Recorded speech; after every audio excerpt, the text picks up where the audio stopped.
بسم اللہ الرحمن الرحیم. آج ہم ڈسکس کریں گے ایجوکیشنل سسٹم کے اوپر. ٹھیک ہے، جب بھی ہم کوئی ایجوکیشن سسٹم کی بات کرتے ہیں تو ہمارے پاس دو ہائی اسٹڈیز کے اوپر فیلڈز آ جاتی ہیں. First is science, second is arts. جب بھی ہم 8 اسٹینڈرڈ سے اوپر آتے ہیں تو ہمارے پاس دو فیلڈز آتی ہیں. First is science and second is arts. تو ان کی ڈیفینیشن کے اوپر جائیں گے. First of all science study upon experiments and observation and arts is study upon observation. تو بیسک ڈفرینس ان میں کیا ہوا؟ ایکسپیریمنٹس کا. لیکن جب بھی دیکھیں میں اگر پاکستانی سسٹم کی بات کروں تو اگر ہم جب 8 اسٹینڈرڈ کے اوپر آتے ہیں، 9 اسٹینڈرڈ میں آتے ہیں، تو ہم اگر سائنس کی فیلڈ کو چوز کرتے ہیں تو ہماری جو اسٹڈی ہوتی ہے نا آن دا بیسس آبزرویشن ہوتی ہے.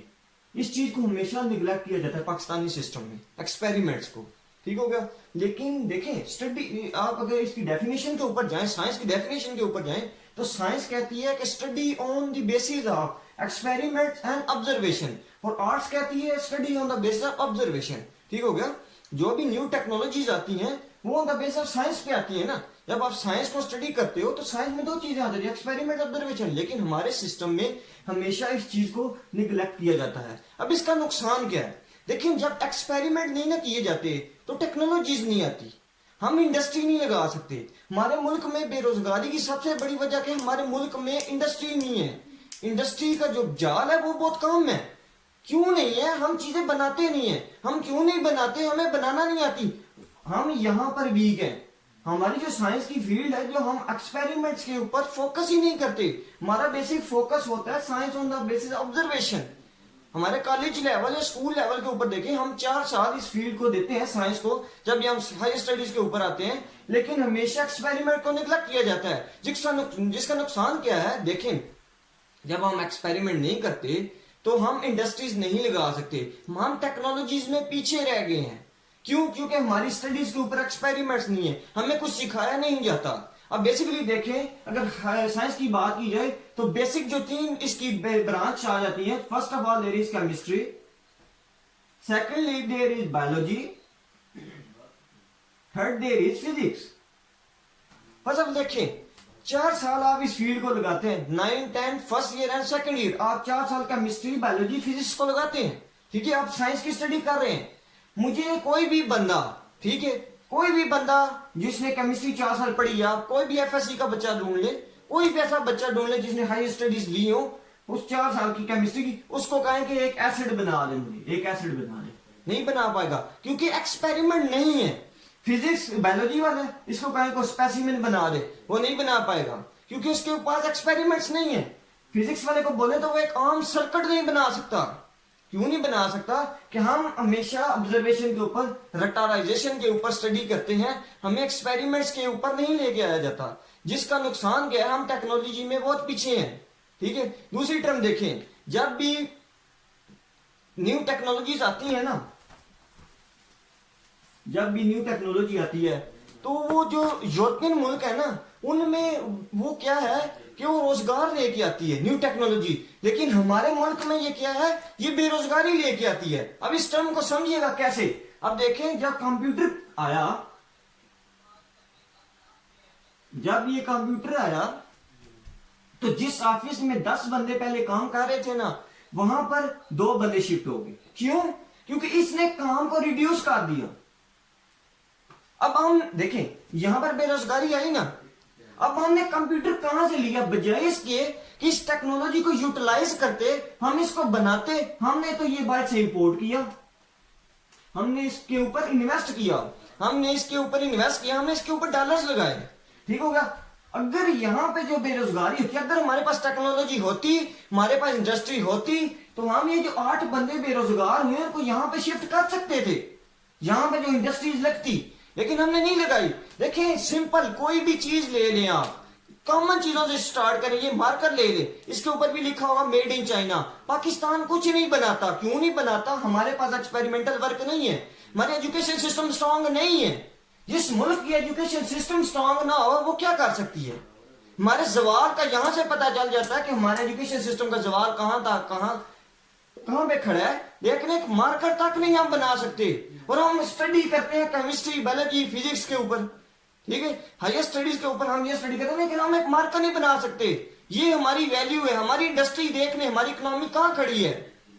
جب تک یہ سسٹم سٹرونگ نہیں ہوتا ہم ترقی نہیں کر سکتے. دوسرا پوائنٹ سمجھیے گا, دیکھیں جاپان کی سٹیز آپ کو پتا ہوگا سب کو, ٹھیک ہے, ہیروشیما ناگاساکی, ٹھیک ہے, جب ان دو سٹیز کے اوپر زوال آیا, ان کے پاس کھانے کے لیے کچھ نہیں تھا, لیکن انہوں نے ری بلڈ کیا, انہوں نے ڈیولپمنٹ کی. کیسے؟ ان کا یہ سسٹم سٹرونگ تھا, ان کے پاس ایکسپیریمنٹ ورک تھا, انہوں نے اپنی ٹیکنالوجی کو یوز کیا, یہ اوپر آ گئی. اب دیکھ لو ہم کہاں پہ کھڑے ہیں, ہم دوسرے ملکوں کے کمپیریزن 20 سال پیچھے کھڑے ہیں, 20 سال پیچھے کھڑے ہیں. جہاں پر کمپیوٹر دیکھیں ویسٹ یورپین ممالک میں 20 سال پہلے آ چکا تھا, وہ پاکستان میں لانچ کب ہوا؟ 20 سے 30 سال بعد. تو ہم ٹیکنالوجی میں بہت پیچھے ہیں. کیوں پیچھے ہیں؟ کہ ہمارے ایجوکیشن سسٹم میں پراپر چینلز نہیں ہیں, ہم ایکسپیریمنٹ نہیں کرواتے, ہمارے بچوں کو شروع سے ہی رٹا آبزرویشن کے اوپر جو ہماری اسٹڈی ہوتی ہے. لیکن یہ کنسپٹ بالکل غلط ہے. جو بندے ایجوکیشن سسٹم سے بلانگ کرتے ہیں وہ میری بات سے کچھ نہ اتفاق نہیں کریں گے, لیکن حقیقت یہ ہے, ٹھیک ہے. اگر ہم ایکسپیریمنٹ کے اوپر ورک نہیں کریں گے تو ہماری, دیکھیں یہاں پر ایک دوسری بات سمجھیے گا, یہاں پر یہ سرکٹ کیسے چلا رہا ہے ہمارے ایجوکیشن سسٹم کا, ہمارا ایجوکیشن سسٹم کھڑا کیسے ہے. یہ دیکھیے گا, یہ سمجھ لیے یہ اسٹوڈنٹس ہیں, یہ سائنس کی اسٹڈی ہے, یہ سائنس کی اسٹڈی کر کے آئے اسٹوڈنٹس, ٹھیک ہے. اب دیکھیں جب ایکسپیریمنٹ ورک نہیں ہے, ہمارے پاس انڈسٹری نہیں ہے, تو یہ اسٹوڈنٹ کہاں جائیں گے جنہوں نے سائنس کی اسٹڈی, یہ کیا, یہ ٹیچر بنیں گے, کیونکہ ان کے پاس نہیں ہے جابس. ہم ان چیزوں, ہم سائنس کی فیلڈ کو یوٹیلائز نہیں کر رہے صحیح سے, ان کے پاس جاب نہیں ہے. اب یہ اسٹوڈنٹ ٹیچنگ کا ٹیچر بن گئے. اب یہ جو ٹیچر ہیں, پھر یہ اسٹوڈنٹ آئیں گے, 90% یہ ٹیچر بن گئے, یہ ٹیچر ان اسٹوڈنٹ کو دوبارہ ٹیچ کر رہے ہیں, پھر یہ اسٹوڈنٹ سے ٹیچر نکل کے آ رہے ہیں. اور ایجوکیشن دینی ہے, ہم ڈیولپمنٹ کرنی ہے, ریبلڈیشن کرنی ہے. پاکستانی قوم کبھی بھی ترقی نہیں کر سکتی جب تک ہمارا ایجوکیشن سسٹم سٹرونگ نہیں ہوگا. دیکھیے آج آپ ایجوکیشن کو اٹھائیں, 15 سے 20 سال کے بعد یہی پاکستانی قوم, میں یقین سے کہہ سکتا ہوں, ٹیکنالوجی میں نمبر 1 پہ ہوگی. ہمارے پاس ٹیلنٹ بہت زیادہ ہے, ٹھیک ہے, لیکن ویسٹیج ہے, ویسٹیج. اس ٹائم سوری ٹو سے ہمارا ایجوکیشن سسٹم فارغ ہے. ہمارے ایجوکیشن سسٹم میں سکھایا کیا جاتا ہے, rotarization is good, nothing else, experiments are waste.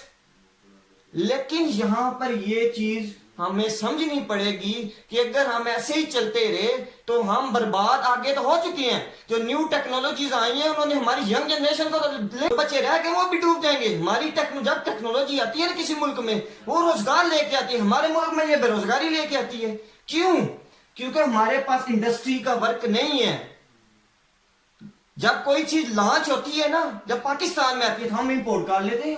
ہمارے پاس بہت آسان طریقے, امپورٹ کر لو, ڈالر دے دو, ٹھیک ہے, پھر اس کی مانگ بڑھ جائے گی, ینگ جنریشن اس کے اوپر فوکس کرے گی, یہ چیز لے گی, خریدے گی, تو کیا یہ سارا سرکٹ ختم. ہم کوئی بنا نہیں رہے, ہم باہر سے لیں گے. یار ہمارے پاس جتنا ٹیلنٹ ہے نا پاکستانی قوم میں, ہمیں تو چاہیے ہم ایکسپورٹ کریں یہ چیزیں, بجائے اس کے کہ ہم امپورٹ کروا رہے ہیں. ان چیزوں کے اوپر فوکس کریں تو تب ہمارا ایجوکیشن سسٹم کہیں پہ کھڑا ہوگا اور وسٹینڈ ہوگا. ہمیں بہت سے فیصلے لینے ہیں, ہمیں ایجوکیشن سسٹم کو ٹھیک کرنے کے لیے بہت سا ورک کرنا ہے. اگر ہم ورک نہیں کریں گے تو ہمارا زوال ہی رہے گا, ہم نے زوال میں ہی رہنا ہے. سوری ٹو سے ایجوکیشن سسٹم اس ٹائم 0 کے اوپر کھڑا ہے. یہ ہماری تھوڑی سی ویڈیو تھی ایجوکیشن سسٹم کے بارے میں. With the passage of time ہم نیکسٹ ٹاپکس کے اوپر آئیں گے اور دیکھیں گے کہ ہم نے کیسے امپروو کرنا ہے ایجوکیشن سسٹم کو, اور ہم کیسے اس چیزوں کو ڈیل کر سکتے ہیں, اور کیسے ہم ری بلڈ اور ڈیولپمنٹ کر سکتے ہیں. Thank you very much for your attention.